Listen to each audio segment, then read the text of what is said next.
Assalamu alaikum viewers, welcome to my channel Computer Made Easier. Today we will learn about scanf functions in C.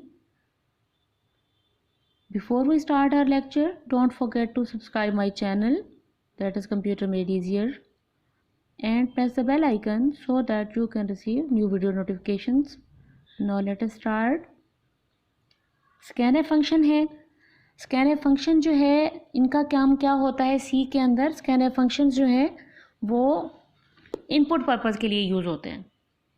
यानी scanf क्या है, scanf जो है वो keyword है for input. Scanf function is used to get input from the user. The input is stored in a variable in a specified form. यानी आपने क्या करना है कि अगर यूज़र ने इनपुट देनी है एट रन टाइम, जब आपका प्रोग्राम एग्जीक्यूट हो रहा होता है तब अगर आपको इनपुट लेनी है यूज़र से तो उसके लिए स्कैनएफ फंक्शन जो है वो यूज़ किया जाता है। और स्कैनएफ फंक्शन जो है फिर हम क्या करते हैं कि इनपुट लेकर किसी ख़ास वेरिएबल के अंदर स्टोर करा देते हैं। वो हमारा वेरिएबल किसी भी किस्म का हो सकता है, वो इंटीजर टाइप हो सकता है, वो फ्लोट टाइप हो सकता है, वो डबल टाइप हो सकता है, वो स्ट्रिंग टाइप हो सकता है, वो कैरेक्टर किसी भी किस्म का वेरिएबल होगा, हम उसके लिए जो है वो यूज़ करेंगे स्कैनएफ। यानी जो कीवर्ड लिखेंगे उसके लिए स्कैनएफ का कीवर्ड लिखेंगे और ये यूज़र से रन टाइम पे इनपुट लेने के लिए यूज़ होता है। तो इसका जो सिंटेक्स है, मतलब इसके जो लिखने का तरीक़ाकार है वो क्या है कि हमने जो है वो लिखना है स्कैनएफ फॉर्मेट स्ट्रिंग। उसके बाद हमने मल्टीपल जो है वेरिएबल्स लेने हैं कि हमने स्कैनएफ लिखना है, उसके बाद फॉर्मेट स्ट्रिंग लिखनी है, उसके बाद वेरिएबल्स के नेम लिखने हैं। हमने पिछली वीडियो में प्रिंट एफ का वीडियो जो है वो आपने देखी होगी। प्रिंट एफ जो है वो क्या करता है, आउटपुट प्रिंट करता है एट एग्जीक्यूशन टाइम और एट रन टाइम। तो स्कैनएफ क्या करता है, स्कैनएफ जो है वो आपका रन टाइम पे इनपुट लेने के लिए यूज़ होता है। तो स्कैनएफ के अंदर जो फॉर्मेट स्ट्रिंग होती है वो फॉर्मेट स्पेसिफायर के साथ डबल कोटेशंस के अंदर हम लिखते हैं। अगर हमें फॉर्मेट स्पेसिफायर लिखना है तो वो हम क्या करेंगे, फॉर्मेट स्ट्रिंग हमेशा डबल कोटेशन में लिखी जाएगी। यानी ये आपकी वो स्टेटमेंट होती है, स्टेटमेंट हमेशा डबल कोटेशन के अंदर लिखी जाएगी। और आगे हम क्या करेंगे, एम्परसेंड साइन डाल के आगे वेरिएबल का नाम लिखेंगे। एम्परसेंड साइन के साथ हम क्या करेंगे, वेरिएबल का नाम लिखेंगे। तो अगर तो एक वेरिएबल है तो उसके लिए जो है वो सिंगल फॉर्मेट स्पेसिफायर आएगा और सिंगल वेरिएबल का नाम आएगा। और अगर आपको एक से ज़्यादा वेरिएबल्स देने हैं तो उसके लिए आपको जितने ज़्यादा वेरिएबल्स की आपने इनपुट करनी है उतने ही आपको फॉर्मेट स्पेसिफायर्स लिखने पड़ेंगे डबल कोटेशन के साथ विद स्टेटमेंट।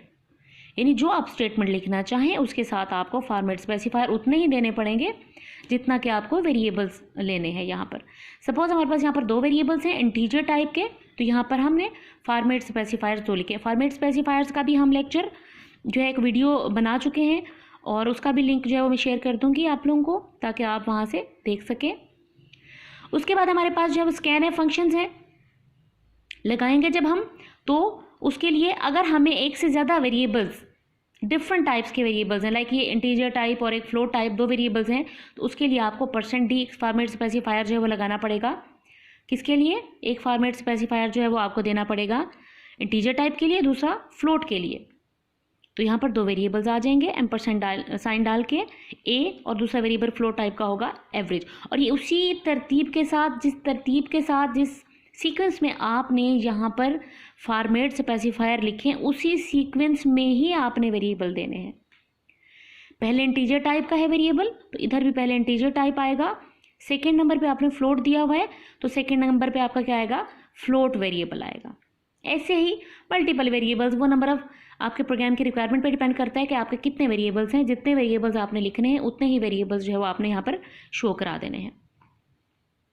इसको एक्सप्लेन करने के लिए हमने एक एग्जांपल दी है।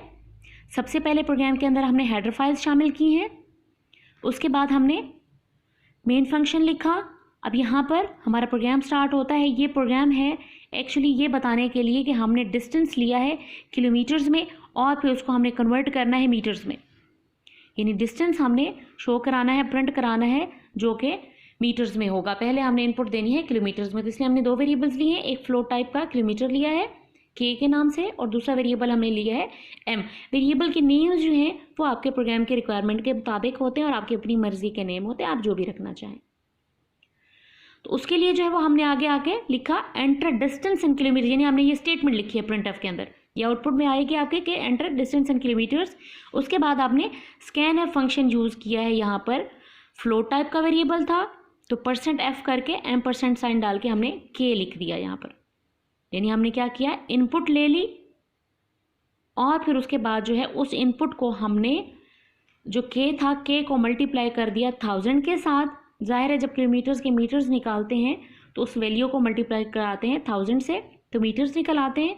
उसके बाद हमने उस जो वैल्यू थी जो कि m आया, उसके बाद हमने क्या करना है, डिस्टेंस को प्रिंट करा देना है, वो किलोमीटर्स भी हमने प्रिंट करा देना है और उसी के इक्विवेलेंट जो मीटर्स होंगे वो भी हमने प्रिंट करा देना। तो डबल कोटेशन के अंदर हमने क्या किया, डबल कोटेशन के अंदर हमने स्टेटमेंट लिखी है बाय यूजिंग फॉर्मेट स्पेसिफायर्स और उसके बाद हमने क्या किया है, किलोमीटर यानी के को और एम को, जो कि हमने यहाँ दो वेरिएबल्स लिए थे, किलोमीटर्स में इनपुट कराया था, मीटर्स हमने निकाले थे, वो के और हम एम जो है वो हम प्रिंटफ के थ्रू प्रिंट करा देंगे तो हमारे पास आउटपुट में के और एम आ जाएगा।